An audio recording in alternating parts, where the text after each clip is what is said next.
We can now go back to Parliament, where the House is considering the E-Levy proposal. Minority Leader Haruna Idris is currently addressing the floor. Carrying cash, wants to order his tomatoes from Kintampo to get to him in Bolga or Navrungu. He sends that money of his capital of 6,000 Ghana cedis, that woman from Zwarungu, that money will attract 1.75% electronic levy. That is a tax on savings. Mr. Speaker, we've heard argument from people in government, including the Minister of Finance.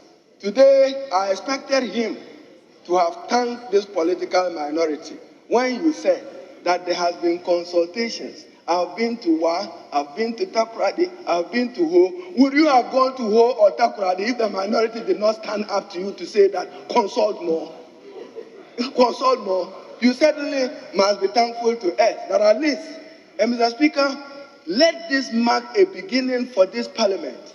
That next time, maybe as a rule of thumb, we should say that before any tax policy is introduced in this house, it should be subjected to consultations, not just cabinet consultation. And that consultation, Mr. Speaker, means academia must be consulted.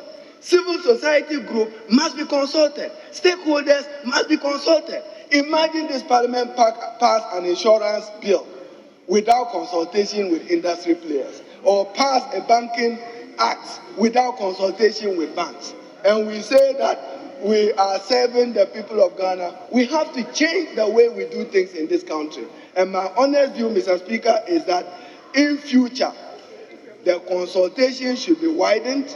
I heard the minister in his summary when he says the Ghanaian people say they want value for money for the tax that will be done. Mr. Speaker, I'm holding the budget statement, and I want the minister to refer to Appendix 4C, Summary of MDA Expenditure Allocation 2022, Item 47, E-Transaction Levy Services, 241,933,000, amounting to some $41 million. Mr. Speaker, this provision can only be a provision for chop-chop. What is your justification? What is your justification? And what will be your justification for wanting to spend 241 million to collect Momo? Which Momo? In any case, Mr. Speaker, the telecos are already collecting Momo. You don't need a new platform. You don't need a new platform, and you don't need any service provider to collect this tax. The tax is already inbuilt. The telecos led by MTN, in the words of the Minister for Communication, which has become a significant market shareholder, is very capable of collecting this tax. Mr. Speaker, when Adam Smith spoke about a tax being convenient, he also spoke about efficiency of the tax. To satisfy the principle of Adam Smith of efficiency, we think that this $40 million must return back to the coffers. It's a provision for chop-chop. Part of the reason we will not support it. Why do you want to allocate 241 million for purposes of collecting a tax, which is already being taxed? Mr. Speaker, what this minister must also learn, Mr. Speaker, so it's a tax on capital, it's a tax on savings, it's a tax on withdrawals, and we reject it. Mr. Speaker, I say it will defeat our effort at digital inclusiveness. Mr. Speaker, today, as I heard the Minister of Finance make and move his motion on second reading, are you still at 1.75%, 1.5%? What bill was introduced to this House? Chairman of the committee, we hope that you take note of it. But Mr. Speaker, the minister must engage further with the telecos, and engage further with fintech institutions, and engage further. Mr. Speaker, today I'm going to ask for Parliament to take interest in investigating the operations of Ghana.gov, because in this report you are talking about Ghana.gov playing a role. How come in this country Ghana.gov will take 0.6% of revenue, yet GRA, with all its institutional establishment, takes 0.3% of government revenue, total revenue? It is mentioned in the committee's report, Mr. Speaker. It is not a Haruna Idrisu word. I will point out that to the Honorable Minister for Energy, that in the bill, we are told that Ghana.gov will play a role. You want money and you are giving out money for free. Ghana.gov must justify why they must take more money than the Ghana Revenue Authority. We don't want another Mackenzie on us where we spend money. How much have Mackenzie contributed to upping our revenue as we were told? Yet millions of US dollars have been spent on Mackenzie. So, Mr. Speaker, this is part of the reason why we are raising fundamental objections to this. We are told again, Mr. Speaker, that when E-Levy is passed, as my colleagues already intimated, flyover or interchange. Mr. Speaker, we are told statutory payments today, Get Fund is in arrears, yet we leave it. Common Fund is in arrears, Article 252, Constitution. A certain percentage of tax is in arrears. National Health Insurance is in arrears. And all we hear is that he is desperate and aggressive to collateralize E-Levy. The rule of President Nana Addo Dankwa is only up to 7th January 2025. Mr. Speaker, it is my submission that let E-Levy not be collateralized into the future because somebody thinks that a different person will run the affairs of state. Let it not be collateralized as we have been told. Today, they say they are superior managers of the economy. Dr. Mahmoud Bawumia, Chairman Economic Management Team of Nana Addo Dankwa. Today, Mr. Speaker, our economy is tottering at the precipice of bankruptcy, with debt at 351 billion, 81.5% of it. Yet we are told that E-Levy is a panacea to solving every economic and social problem of this country. Debt service alone, Mr. Speaker, the Minister of Finance will require 37.5 billion into 2022. How useful and how helpful can a 6 billion be? Because if you look at the explanatory memorandum accompanying the bill, we are told that it will rake in only 6 billion Ghana cedis. Mr. Speaker, further to the bill, and I'm looking at the very first paragraph of the explanatory memorandum. The levy, which is expected to raise approximately 6 billion. So, compensation, it can't help you. Statutory payments, it can't help you. Yet, you have a deteriorating cedi against major foreign currencies. Mr. Speaker, Dr. Mahmoud Bawumia, Chairman of Economic Management Team, and those of you who are shouting, shout from your heart that you truly love him. Mr. Speaker, when Dr. Bawumia said that he has a key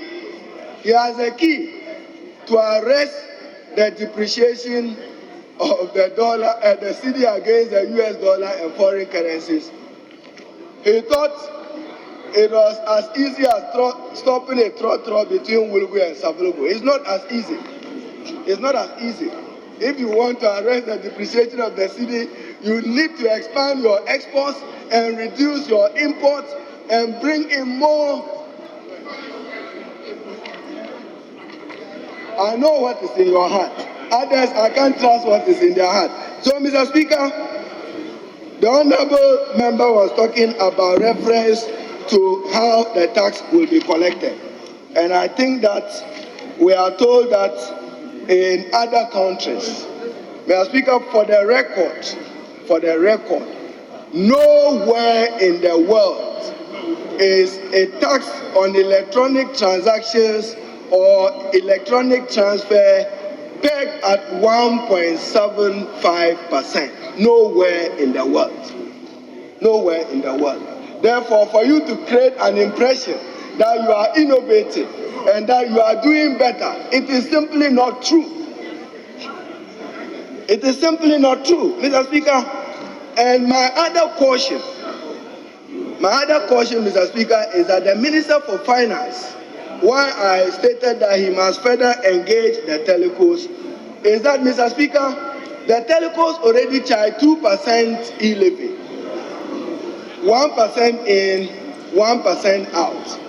If the minister is not careful, this E-Levy will be a windfall profit for the telecos, particularly the dominant significant market shareholder. And Mr. Speaker, I'll demonstrate it. Originally, charges on Momo, on electronic money issuers, were on limits on wallets, not transactions. So the difference between what the Minister of Finance is introducing of our economists here, E-Levy, initially they even thought of foreign remittances. Why do you want to tax foreign remittances? Somebody brings in his foreign direct investment, you want to tax it. Mr. Speaker, finally, the banks and the financial institutions of this country should not be subjected to this obnoxious, punitive, insensitive tax. Mr. Speaker, it will be a disincentive to the private sector of Ghana. It will affect our effort at digital inclusion. Mr. Speaker, therefore, in concluding, we are not able to support the electronic transaction or electronic transfer levy of 1.75%. We think that is regressive, it smacks of double taxation, and the people of Ghana should not suffer further taxes. Our financial institutions and the banks should not be made to pay E-Levy. Therefore, Mr. Speaker, I'm serving you notice. I have courtesy to listen. I have listened to, my colleagues have listened to me, Mr. Speaker, because we do not support the E-Levy.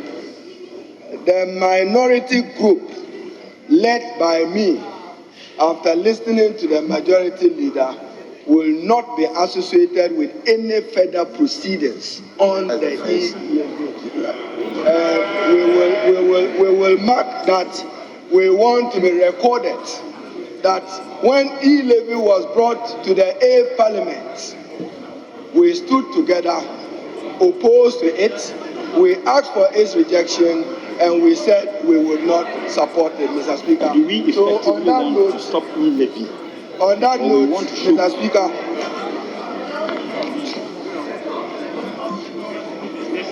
I want to thank you for the opportunity and to ask President Nana Addo Dankwa Akufo-Addo to withdraw this punitive, regressive, insensitive tax, and that we do not support it, and you don't need any vehicle for Chop Chop to go and collect E-Levy. The telecos are already taking it. You only need to engage them. But I understand that there are other fintech institutions. Therefore, Mr. Speaker,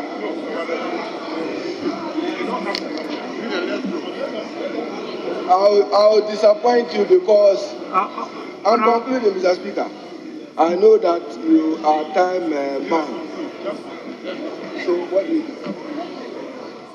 So, Mr. Speaker, this side, we don't support E-Levy. We will not support E-Levy. Count us out of it. They can proceed with whatever business they want to do. I thank you, sir.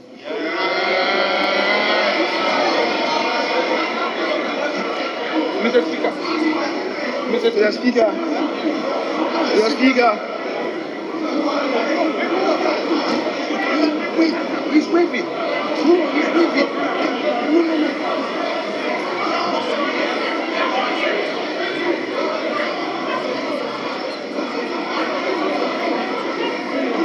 Mr. Speaker. Put your question. What's on the line? Put your question. Put your question. Mr. Speaker, Mr. Speaker. Put your question. My colleagues are in the chamber. Mr. Speaker, my colleagues are in the chamber. I invite you to put the question now. Put the question now. They are in the chamber. Put the question now. They are in the chamber. Put the question now. Yes, I'm inviting you. Put the question now. They are in the chamber. Out. Am I, Honorable Majority Leader, am I to understand that you are foregoing your submission? Yes, that is what I've done. Yes. And once you are here, put the question. All right. Honorable members, the Majority Leader has adopted what has already been submitted, and so I proceed to put the question. Those in favor of the adoption of the report of the committee in support of the second reading of the Electronic Transaction Levy Bill 2021, say aye.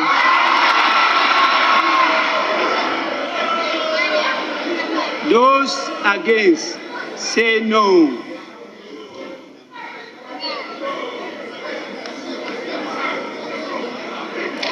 Honorable members, the ayes have it. An act to impose the levy to be known as the Electronic Transfer Levy on electronic transfers to enhance revenue mobilization by broadening the tax base and to provide for related matters.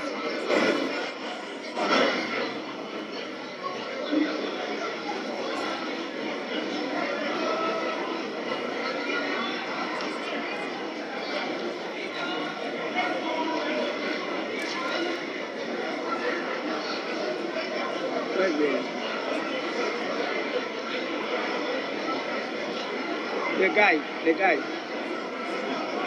Where?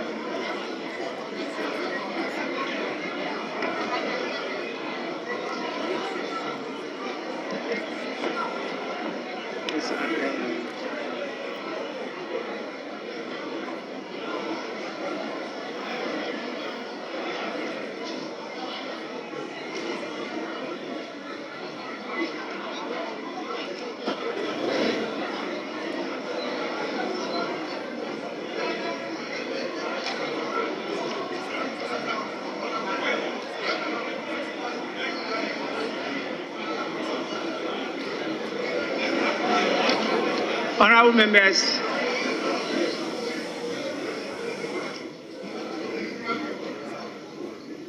the Electronic Transfer Levy Bill 2021 is accordingly read a second time.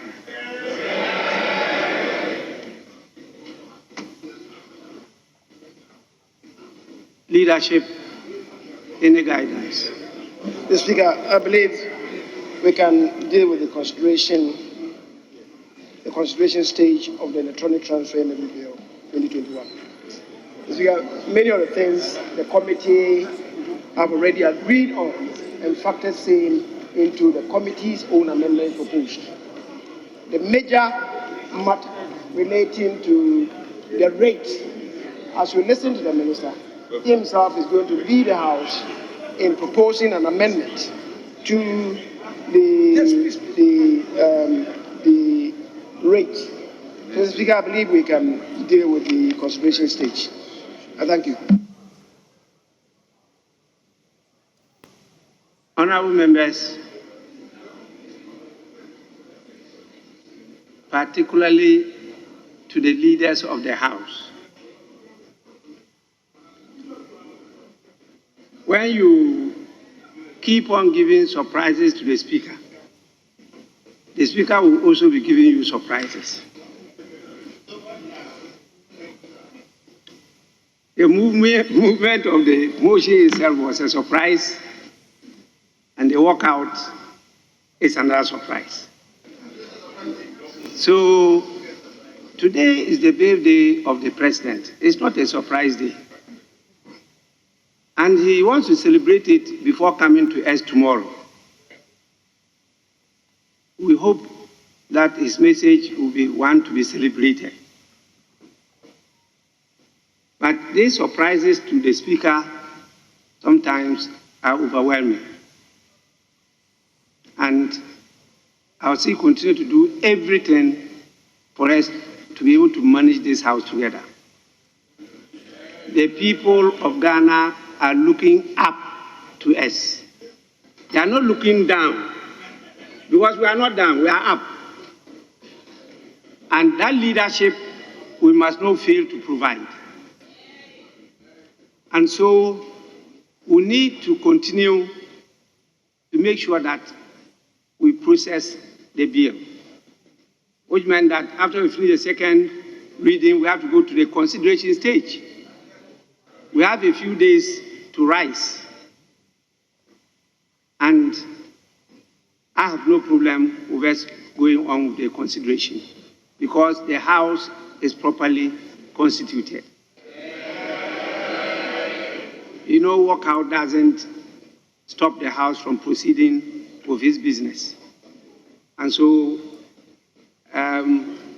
my pleasure is for us to continue, and we'll move to the consideration stage of the bill, and that is at item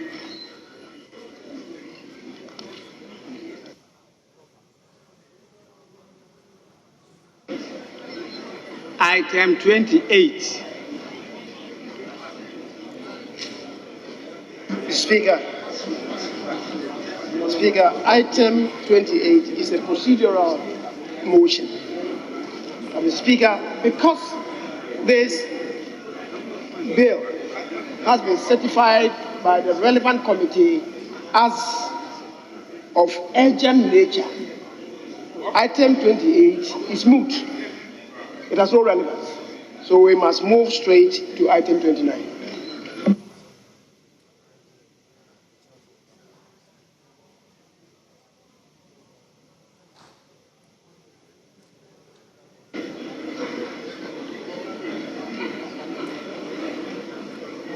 The issue raised by the majority leader is right.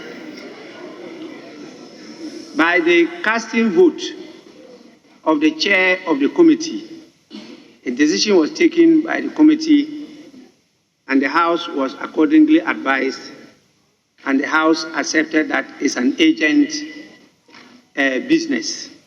And so we will not need this procedural motion at item 28. And so we'll go straight to the consideration stage, which is item 29.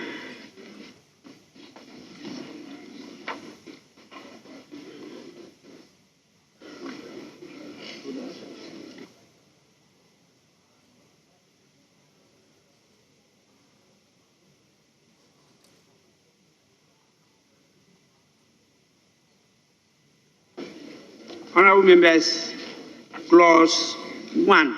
Imposition of the levy on electronic transfer.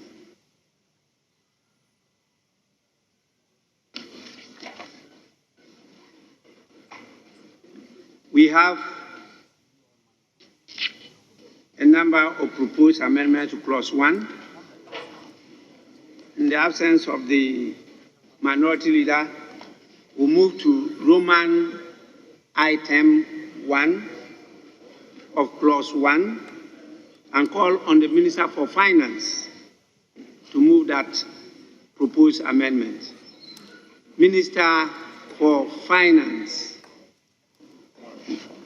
Thank you, Mr. Speaker. Clause 1, amendment proposed, subclause 1, line 1, delete 1.75% and insert 1.50%.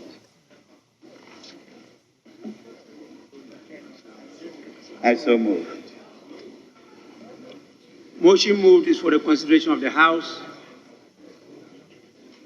There being no consideration, I put the question. Those in favor of the deletion of 1.75 and the insertion thereof of 1.50%, say aye. Aye. Those against say no. The ayes have it. The motion is carried. We have another proposed amendment. In fact, a number of them, 2, but the members are not available to move them. And so they are considered to have been dead on arrival. So I put the question on clause 1. Those in favor of clause 1 as amended, say aye. Those against, say no. The ayes have it. Clause 1 as amended is ordered to stand part of the bill. Clause 2. Scope of application of levy.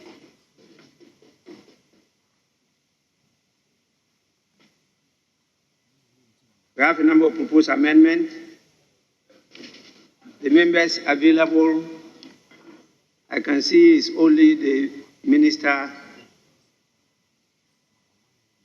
of Finance. So, Minister, you may move your proposed amendment. Thank you, Mr. Speaker.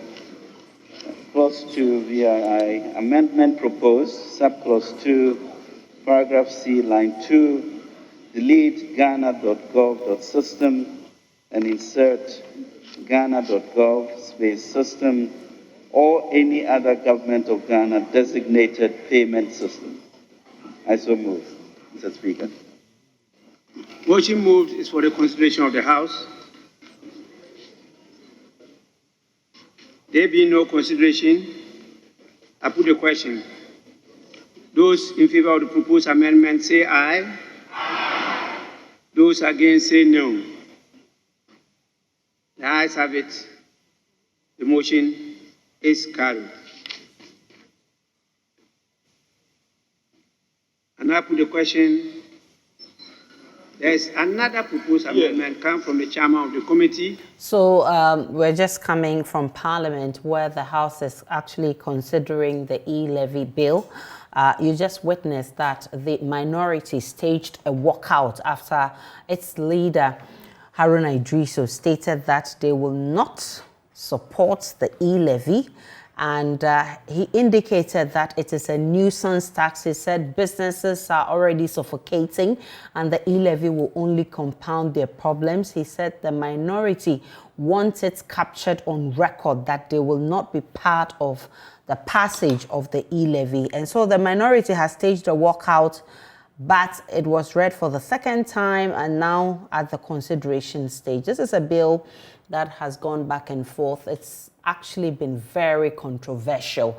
I've just been joined in the studio by head of our political desk, Evans, Mensa Evans. So it looks like we're getting to finality with this controversial E-Levy bill. After the consideration stage, then it will be read for the third time. Then it's heading towards passage. The speaker said he was taken by surprise.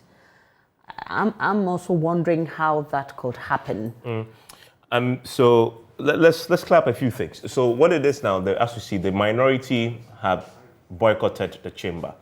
That throws up a very interesting constitutional dilemma for the majority side. On the back of that Supreme Court ruling recently, which the Supreme Court held that the speaker, while presiding, can still vote, did not only say that, but also clarified two things, what they called a non-voting quorum and a voting quorum. Yeah. Now, a non-voting quorum is simply the quorum you need. It's 1/3 of the House. That is very easy to get. Yeah. But a voting quorum is half of all members of the House in Parliament. Yeah.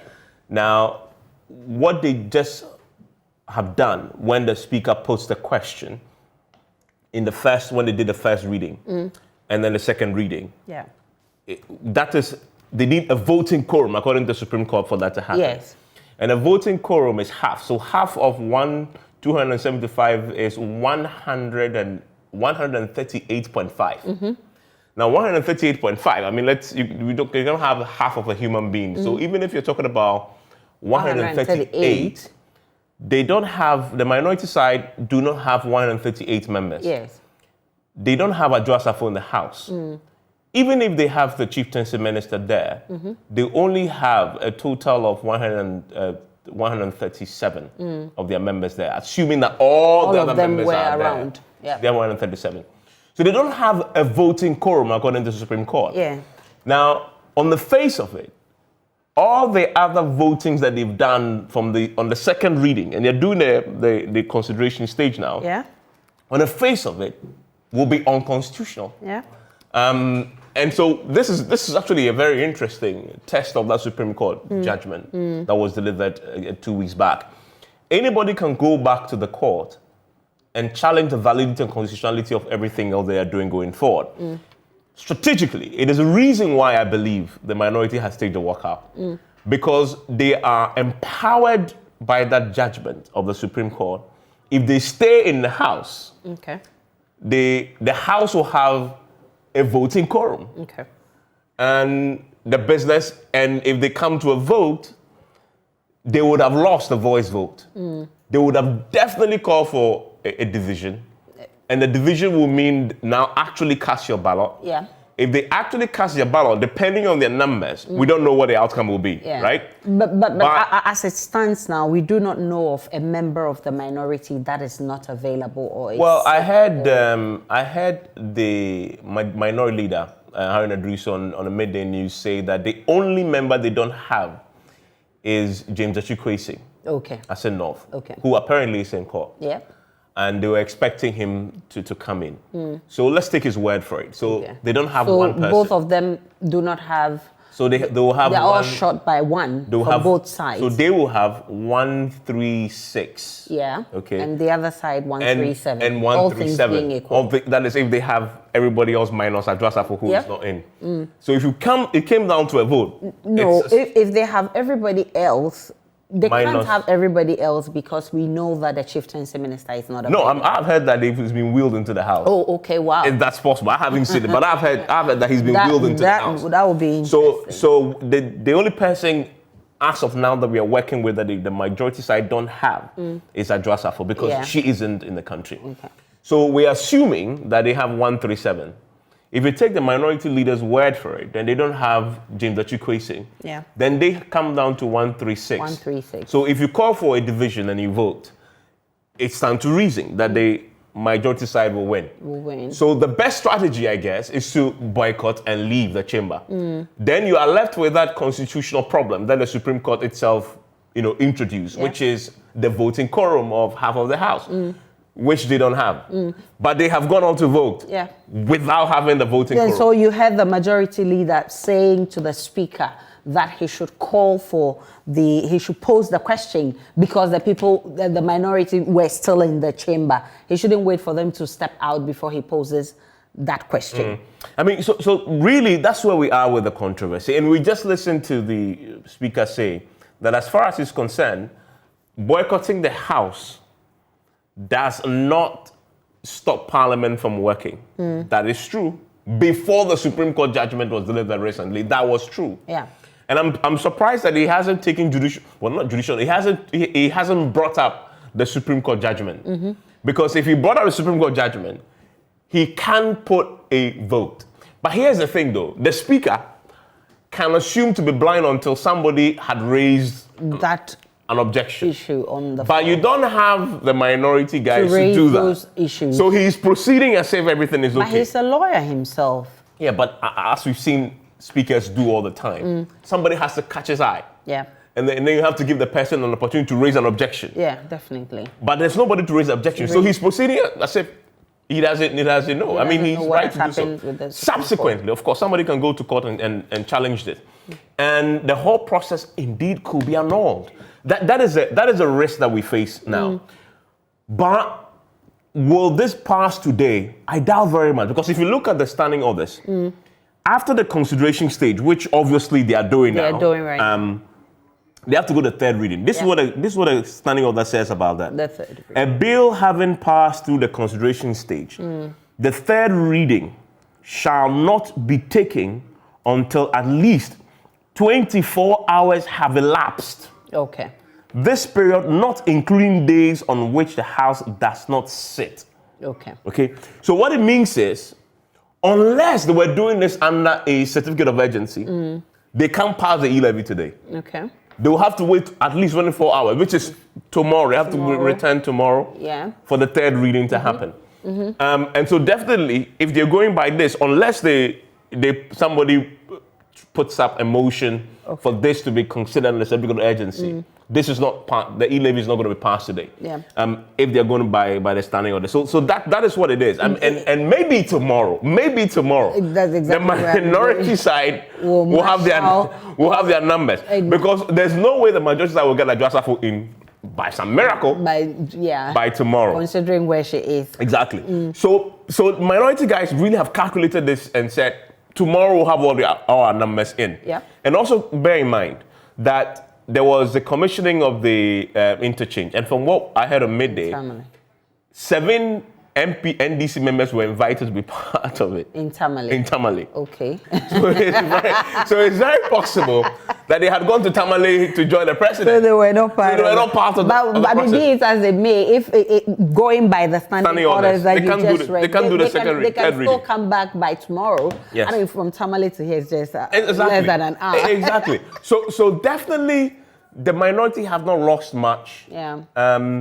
Except if somebody moves a motion now for this to be considered a certificate of urgency, then they can do all this today. And the one-sided house, although they don't form a voting quorum, can pass that, and they would have gone ahead to do all the stages today. But I would be surprised if the E-Levy passes without them. I mean, with the minority just walking out. I understand the technicalities that you've just pointed out, but after all the issues and that there still hasn't been consensus, that we've had all this time for at least the majority to appeal to the minority to come to a compromise that, I mean, okay, this is what we want to do. We really need the E-Levy, so meet us halfway. We haven't been able to do that, and we are still at this point.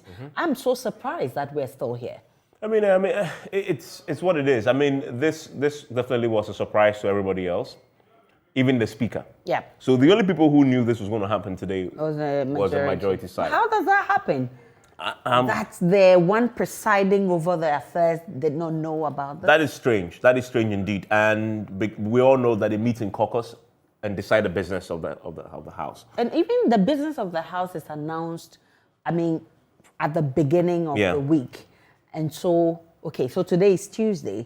So the majority leader will announce what will happen from now till Friday. Yeah. Even, I think, the week on Friday, they give you snippets of what would happen next week. So I'm really surprised how this happened at the blind side of the speaker. I believe, and that is why I'm still very suspicious of, not suspicious. I anticipate that somebody might move a motion for this to be considered the Supreme Court judgment? Under the certificate of urgency. Okay, yeah. Because if the majority side didn't want this passed today, why would they spring the surprise on them? I think that there must be a bigger plan here than just doing this and leaving it to tomorrow. I think there's a bigger plan there. I think we would find out from Parker, who is also in Parliament for us. He would be able to provide some of the answers we need right now. But I think we should go back to the chamber. A lot is happening there. There being no consideration, I put the question on both proposed amendments. Those in favor say aye. Aye. Those against say no. The ayes have it. The proposed amendments are carried. And I put the question on the whole of Clause 9. And the question is that Clause 9, as variously amended, stands part of the bill. Those in favor say aye. Aye. Those against say no. The ayes have it. Clause 1, as variously amended, is ordered to stand part of the bill. Honorable members, we move on to page 20 of the order paper. I see a proposed amendment XXV, new clause. but the proposal is not available. The same at page 21 and also continuing page 20, we have some proposals, but they are also not available. And so they can be taken unless the minister will want to consider them. Yes, Minister. Thank you very much, Mr. Speaker. Second schedule amendment proposed, paragraph 3, delete and insert the following: transfers from bank accounts to mobile money accounts. I so propose. Yeah. Please, can we get the rendition of your proposed amendment? Proposed amendment. Guys. So transfers. The text of the proposed amendment. Proposed amendment. What's the text of the proposed amendment? What you said is fine. Is it new clause? Transfers from bank accounts to mobile money accounts. We haven't finished with it.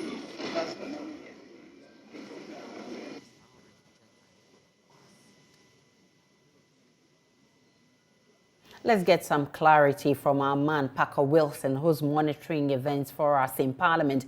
Parker, there's been confusion about whether this particular one is coming under certificate of urgency, because we know it happened earlier, but that was truncated. Now, what is happening today? Is it under certificate of urgency? No, it is not under a certificate of urgency. At least that was what you were made to believe. Now, actually, you recall that the bill has already been in Parliament, and so it was still in Parliament. It was not withdrawn. I recall that somewhere last December, when we had the fisticuffs, one of the issues at the time was whether or not the bill should be passed under a certificate of urgency.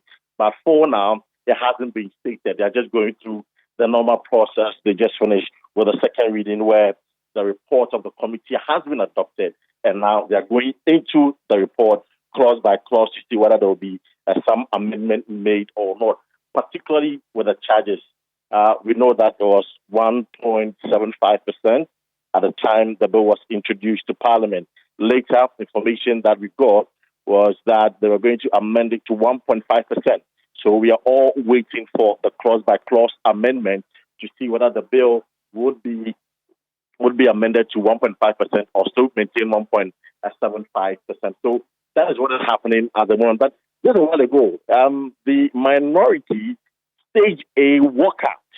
In fact, just before the question was put to consider the adoption of the report by the Finance Committee, the minority leader Haruna Idrisu urged his members to stage a walkout, and they staged a walkout. So that is the situation. It is only the majority MPs who are currently in the chamber going through with the amendment of the bill. That is, if there is anything to be done, particularly with the charges, as I mentioned. I'm hoping to speak to the Member of Parliament for Keten, Honorable Joe Keten, Joe Gatti, briefly. Aisha. Honorable, thank you very much for your time. This afternoon, you're live on Joy News TV. A while ago, the minority staged a walkout. For you, they're already raising concerns that Parliament did not have the needed numbers for the question to be put, because at the time, they were staging a walkout. I'm surprised that you asked this question, because I saw you there. And you will agree with me that at the time, some of the members, I've got about 30 of the NDC members who were still there. When you are staging a walkout, unless the walkout is complete and you are still in the chamber, we count you as being present. When I was a speaker, that's the way it is. I see. So the fact that they were somewhere just at the entrance and had not exited in the chamber. Yeah, there were 30 people who were there. How would you know that the president walked out if he's still in the chamber? I see. So the E-Levy, we should consider it approved. That's what the speaker said. This is the second. We are going through the consideration of the clause by clause at the moment. And so after that, what next for us? After that, what will happen is that we'll do the third reading. And so I don't see any hindrance to it now. You don't see any hindrance to it now. So what would you say to the ordinary? Well, so Frank Anadompe just mentioned to me that they are going to address the press shortly after the approval of the E-Levy. And I'm still here with Honorable Jogati. Finally for me, Honorable Jogati. So as I mentioned, should we consider Ghanaians or... Okay, well, that's fine. So, Aisha, we are getting ready for the press conference, which is going to be addressed, I'm sure, by the majority leader, but Frank Anadon being the majority chief whip is now trying to put in place the media. So just about 10 minutes, we should expect some news from the majority caucus on the approval of this levy. Of course, all the NPP MPs, I must say, are excited. They are elated that today the E-Levy has finally seen the light of day. And you recall that the finance minister, during his press conference on the economy, issued an ultimatum that between 14 to 15 days, he's confident that the E-Levy would be approved. Again, when I spoke to the Member of Parliament for Yendi constituency, Farouk Ali Bahama, he was also clear in his mind that the E-Levy will be approved by the end of March. Today is the 28th of March, the 29th of March, and then the E-Levy has been approved of us in the process of being approved by Parliament. So this is the information in Parliament that the majority caucus currently in the chamber are ensuring that the E-Levy is approved. Parker, but if this did not come under a certificate of urgency, then there's a breach of the standing orders of the House because it cannot be passed today after consideration. At least 24 hours must elapse. How do you explain this? The deputy majority leader is just walking by, going into the chamber, Alexander Afenyomakin, and I was hoping to get a quick word from him if possible, but it appears he's unwilling to speak to me at the moment. But he is just walking into the chamber, of course. And then Frank Anadon is also, as I mentioned, coming up. So by the end of the day, we'll get to know. Let me just engage Honorable Frank Anadon briefly. Honorable, just one word from you. Okay, well, so he's saying that it's a victorious day, a victorious day for the NPP, and of course, Ghana also. These are the words of Frank Anadon, the majority chief whip. So, Aisha, the certificate of agency, okay, to establish that, but we will check with the majority, of course, the minority to understand, because as of last December, the information from Parliament at the time was that the bill should be considered under a certificate of agency. And so, in the wisdom of Parliament, it is still passed under a certificate of agency since the bill hasn't been withdrawn from Parliament. So, the certificate of agency is currently in force, and is the reason the House is going through all the processes to ensure that the levy is approved. Parker, have you had the opportunity to speak with any minority member? Yes, I spoke to the former Attorney General, Dr. Dominic Ayene, about whether it was the best approach from the minority to stage a walkout at the time the levy was being considered on the floor of the House. And in his view, the minority had always maintained that they were going to stand with the people of this country, and as part of the move to ensure they stand with the people of this country against the E-Levy, they have to stage a walkout. They don't want to be part of it. They want the Hansard and the report to capture that the NDC MPs were not part of the processes leading to the approval of the E-Levy. So he has no doubt in his mind that the leadership of the House, i.e. the minority leader and the deputy minority leader, had the best of approach in ensuring that they urged members of the minority caucus to stage a walkout whilst the E-Levy was being considered. So he believes that Ghanaians are not disappointed in them, but rather Ghanaians will know that they have remained resolute in the last few months opposing the E-Levy. And so today, if they have abstained from the vote and have staged a walkout, it means that they are still with the people of this country. Parker Wilson is our man in Parliament. We're told that the minority will be addressing the press shortly. We'll try and get that for you, our viewers. But of course, there's a bit of clarity that it's still under a certificate of urgency. If that happens, it means that it can pass today. And then the question is, what next for the minority? They seem to have lost on this one. Probably. This certificate of urgency thing is, I don't think it's straightforward and clear cut. And we'll see what the minority says about it. Because let's track back to the last time the E-Levy was on the floor for consideration. Yeah. The question that was put, the committee had recommended for it to be considered under the certificate of urgency. True. Now, that report came to the floor for consideration. Yeah. And it got to that question. And the speaker at that time, that is Joe Sousu, put the question, should it be considered under the certificate of urgency? And then there was a voice vote. And then the minority side called for a division on that question, which is what led to the violence. So the House did not take a decision on that one, on whether or not to adopt the committee's recommendation for it to be considered under the certificate of urgency. And so it was truncated. Okay. Now, we still need clarity on this. If indeed what is happening is the bill is being taken under the certificate of urgency, continuing from then, how do you continue when the subject itself was truncated, the decision was truncated because of the violence? So the decision, the House has not taken a decision yet on whether to adopt that committee's report that recommended for it to be taken under the certificate of urgency. Yeah. So it will be a big surprise to me that they will continue under the certificate of urgency. I'm looking forward to see what the third reading will be done today. Yeah. Right? I mean, because that will confirm, and of course, the minority will have their say on that particular procedural question. Yeah. Okay.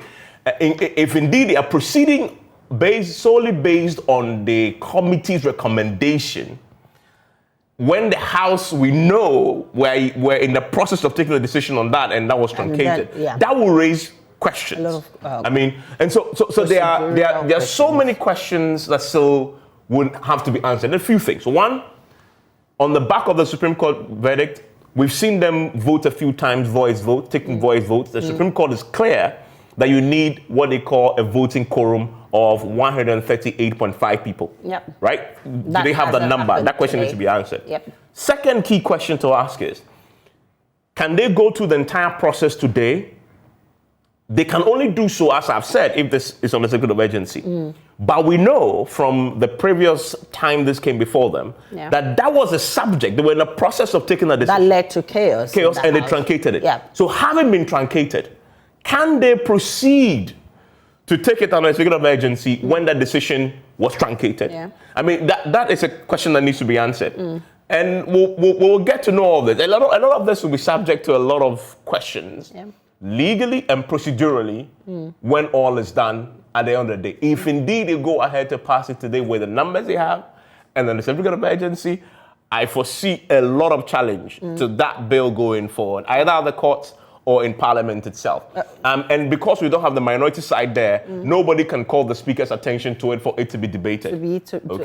But tomorrow, going forward, we'll see how that plays out, definitely in the House. Yeah, definitely. And then the court bit that you talked about, if it happens that the minority or anybody takes this to the Supreme Court, it could also happen that all that has happened today will be annulled and the whole process... So that's a possibility. ...to be started again. So this is something that we're looking forward to, and that clarity we must get. We're waiting to hear from the minority side. Maybe they would also bring some clarity to that technicality that has just happened in Parliament. Remember that certificate of urgency bit started some time ago. That led to chaos. That question was never answered. So that's where the confusion is, whether it's under certificate of urgency or not. We'll try and get that clarity. Let's go back to Parliament and to the floor of the House and listen to the Speaker. XVI, Roman number 26. Yes. The Speaker, the amendment stands in the name of the Honorable Samuel Nate George. Yes. Speaker, that amendment really captures what we had been discussing earlier on, even though it bears the name of the Honorable Samuel Nate George. Speaker, I want to move that amendment, subject to a few further amendments, because, Mr. Speaker, we are talking about strengthening reportage and also the oversight functions of Parliament. Well, I really drew your attention to it, but I think you didn't take advantage of the opportunity created at that time. We will grant you, so we can do that. Yes, Mr. Speaker, is to add a new clause after clause 6. And one is the Ghana Revenue Authority shall present to the Minister quarterly reports on the performance and expenditure of the Electronic Transfer Levy Fund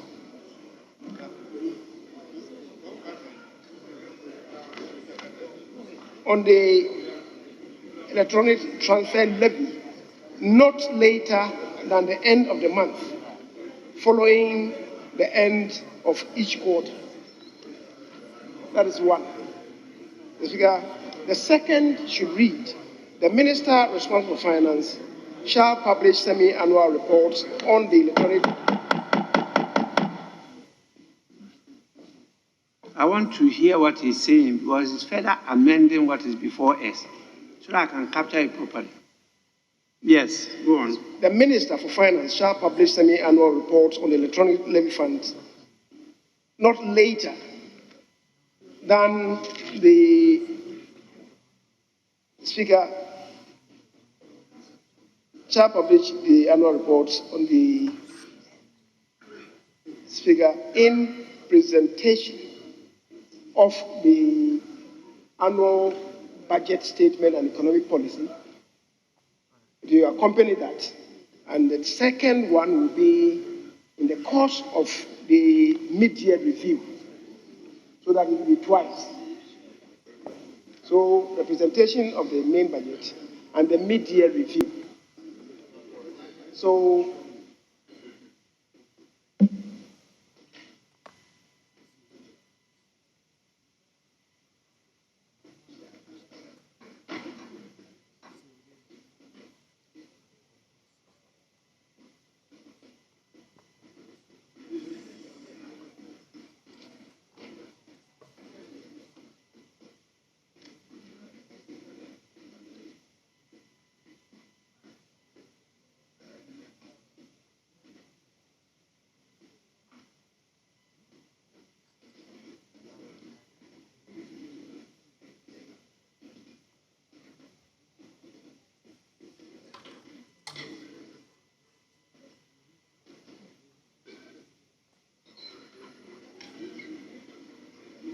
So as you have it on your screens, we're in Parliament, the Chamber of Parliament, where currently the E-Levy is under consideration. It's under consideration by only the majority side. Earlier, we saw the minority walking out of the chamber, saying they do not want to be part of it. That was after the minority leader, Haruna Idrisu, indicated that the E-Levy would actually compound the problems of Ghanaian businesses that are already suffocating. It was also after when the minority leader indicated that this E-Levy would actually retrogress government's efforts in digitizing the economy. And the speaker himself has been complaining and expressing surprise why he did not even know that this was coming. Now, there are a lot of issues coming up about whether this whole bill is being considered under a certificate of urgency. As we all may know, that started some time ago in Parliament when the first Deputy Speaker of Parliament posed that question, and that whole process led to chaos. So that was truncated. And today, we're being told that it's on certificate of urgency. We're waiting for the minority that says it's going to be holding a press conference shortly. We'll try and bring you that press conference and get clarity on this technicality, because the standing orders says otherwise if it's not coming under certificate of urgency. So these are questions we'll try to get answers for you on the Joy News channel. You need to stay here. Let's go back to the chamber. The majority leader, Sir Chairman Sabonso, is on the floor. Let's hear him. Budget performance, full stop, and shall present the report to Parliament.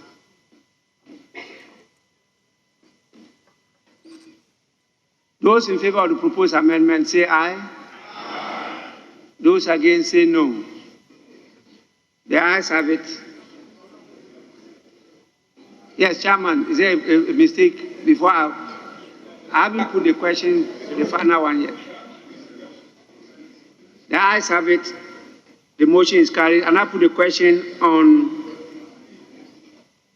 that proposed new clause.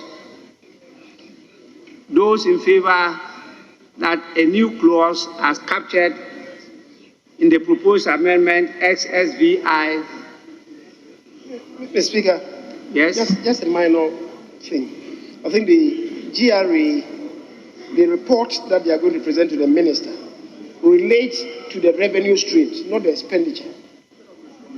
So rather, it should read reports on the performance of the revenues, not the expenditure. But they don't report on expenditure to the minister. It's the revenues. On the performance of the revenues.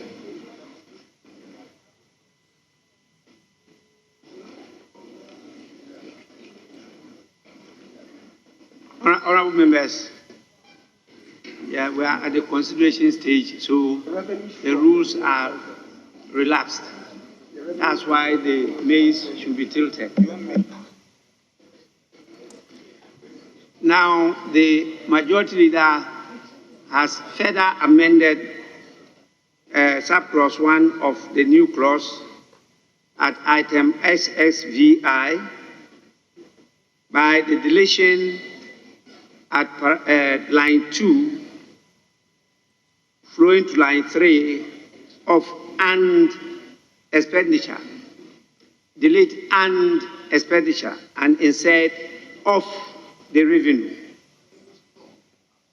Of the revenue from what? From the what? From the electronic transfer levy. And so that subclause read the Ghana Revenue Authority shall present to the minister quarterly reports on the performance of the revenue from the electronic transfer levy not later than the end of the month following the end of each quarter. So I put the question again. Those in favor say aye. Aye. Those against say no. With this, I put the question on the new clause. And the question is that a new clause be inserted to the bill as captured at pages 20 and 21 of the order. Joined us, we're live in Parliament. The House is currently considering the E-Levy bill. It's at the consideration stage despite a walkout by the minority. Speaker of Parliament Alban Bagbin has been complaining that this took him by surprise. There's also a bit of confusion about whether this whole thing is coming under certificate of urgency or not, and whether it can be passed today or not per the standing orders of the House. We'll be going back to Parliament and get more on this. Don't forget that the minority in Parliament is also preparing for a press conference, which we'll be covering for you. We'll take a break. We'll return with more.